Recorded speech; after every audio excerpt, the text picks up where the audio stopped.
कि जो बच्चे नीट देते हैं वो ज़्यादातर फीमेल कैंडिडेट होता है। JEE versus the NEET. So I would go for a JEE student because ma'am क्या पढ़े, कहाँ से पढ़े? सो केमिस्ट्री एक स्कोरिंग सब्जेक्ट माना जाता है। कि अगर तुम्हें ऐसा लगता है कि it's too late for JEE, अगर तुम ऑलरेडी गिव अप कर चुके हो, अगर तुम किसी ऐसी कोचिंग में पढ़ते हो जहाँ सिलेबस बहुत आगे जा चुका है, ना तुम्हारे टेस्ट में नंबर आए, ना you were not able to match with the syllabus. Ma'am welcome to JEE verse channel. आपने भी खुद कमेंट पढ़े होंगे राइट? स्टूडेंट्स की कमेंट आ रहे थे कि शिल्पी मैम से प्लीज़ आप ये पूछिएगा।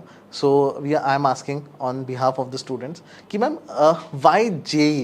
देखो ऐसा नहीं है कि मैंने सिर्फ JEE स्टूडेंट्स को पढ़ाया है, I have taught NEET students also, but yes for time being और काफ़ी टाइम से I am teaching JEE students, क्योंकि एक थोड़ा पर्सनल रीज़न उसका ये है कि मैं खुद NIT से पास्ड आउट हूँ।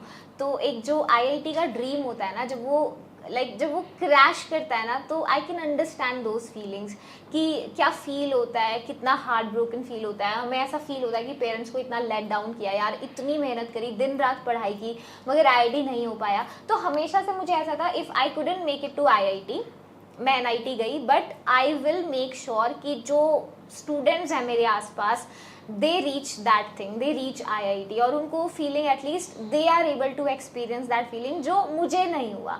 और काफ़ी जो मैंने अपने फेलियर से सीखा है कि मैंने क्या शॉर्ट कमिंग्स करी कि मैं सिर्फ NIT तक पहुंच पाई, ना IIT तक। तो जब कोई इंसान होता है, उसने जब फेलियर देखा होता है ना, तो दे बेटर नो कि what is going to work out, है ना, कि क्या यार मैं सही कर सकती थी, क्या हो सकता था।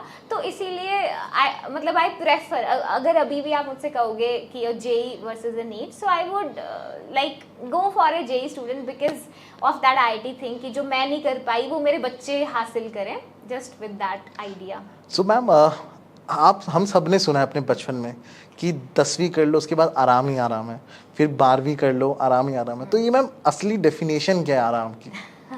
ये तो सबसे बड़ा मिथ है कि आराम ही आराम है 10वीं के बाद, फिर 12th के बाद फिर आप IIT पे पहुंच जाओगे। यार IIT पहुंच के भी कौन सा आराम है? अगर आप रीसेंट प्लेसमेंट रेट्स को देखेंगे तो जितने IITians बने हैं वो सारे प्लेस नहीं हो पाए। So it is never about the destination, it is always about the journey. Even अभी भी आप 11th में प्रिपेयर कर रहे हैं, 12th में आप प्रिपरेशन कर रहे हैं ना, तो every day you wake up and you live that journey.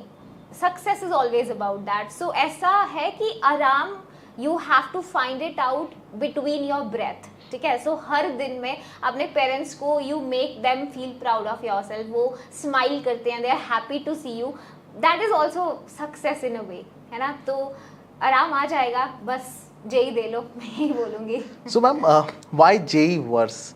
ये चैनल क्यों? इसके पीछे का मोटिव क्या था हमारा? आप बता सकते बच्चों को? ओके, हाँ, सी JEE वर्स का क्या है रीजन, आई टेल यू कि आप कहीं भी मार्केट में देखोगे ना, इवन यूट्यूब पे ना, students are now being seen as a product. हर जगह बच्चे को प्रोडक्ट की तरह देखा जा रहा है, CTR के लिए, थंबनेल्स के लिए, रीच के लिए, इमोशंस के लिए। Actually for us students are not for views, है ना। Students, it's not a teacher driven channel, it's a completely student driven thing जो बच्चे के लिए कर रहे हैं हम। बच्चा हमारे लिए स्टार लाइट है। And one thing let me make it clear, we don't believe in this thing कि बच्चा टीचर का फैन हो, बिल्कुल भी नहीं। हम अपने लिए फैंस भी नहीं चाहते हैं, rather we are your fans, we learn so many things from you. तो बच्चे को ना कभी वो प्लेटफॉर्म मिला ही नहीं। Like if you also feel कि you are just another subscriber, I would say welcome home. Thank you. So ma'am last question for all the students जो भी 2026 में जेई देने वाले हैं, सबके मन में एक डाउट रहता है, मैम क्या पढ़े, कहाँ से पढ़े? सो केमिस्ट्री एक स्कोरिंग सब्जेक्ट माना जाता है, तो आप बता सकते हैं कुछ टॉपिक्स एंड जो आप कवर करेंगे अभी रिसेंट डेज में, जो स्टूडेंट्स आप अभी जो हमें देख रहे हैं वो जुड़ सकें इस पे, तो थोड़ा आप इसके बारे में बता दीजिए। डेफिनेटली। देखो सबसे पहले तो यार मैं ये कहूँगी कि अगर तुम्हें ऐसा लगता है कि it's too late for JEE, अगर तुम ऑलरेडी गिव अप कर चुके हो, अगर तुम किसी ऐसी कोचिंग में पढ़ते हो जहाँ सिलेबस बहुत आगे जा चुका है, ना तुम्हारे टेस्ट में नंबर आए, ना you were not able to match with the syllabus, तो I would say this is the place for you. So हम पूरा स्क्रैच से JEE एग्जाम की प्रिपरेशन करेंगे विद द ऑब्वियसली सब कुछ करना पॉसिबल नहीं है ना। अगर कोई तुम्हें बोले कि हम कंप्लीट 11th कर लेंगे 12th कर लेंगे 2 महीने में, भाई वो झूठ बोल रहा है ना। So let me be candid with you on this. तो जो भी जैसे आप हाई प्रायोरिटी के चैप्टर्स दे रहे हो, देखो जेई में क्या होता है ना, you don't have to do 100% syllabus, आपको 60% सिलेबस करना है with 100% precision and accuracy, right. तो वो 60% कौन सा पोर्शन है वो समझना बहुत जरूरी है। जैसे केमिस्ट्री से यू आर सेइंग जीओसी है, तो जीओसी इज अ बेस की general organic chemistry we have to do यार, ऑर्गेनिक करने से पहले तुम भी जानते हो ये चीज, ठीक है। इलेक्ट्रोकेमिस्ट्री है, बहुत इंपॉर्टेंट है।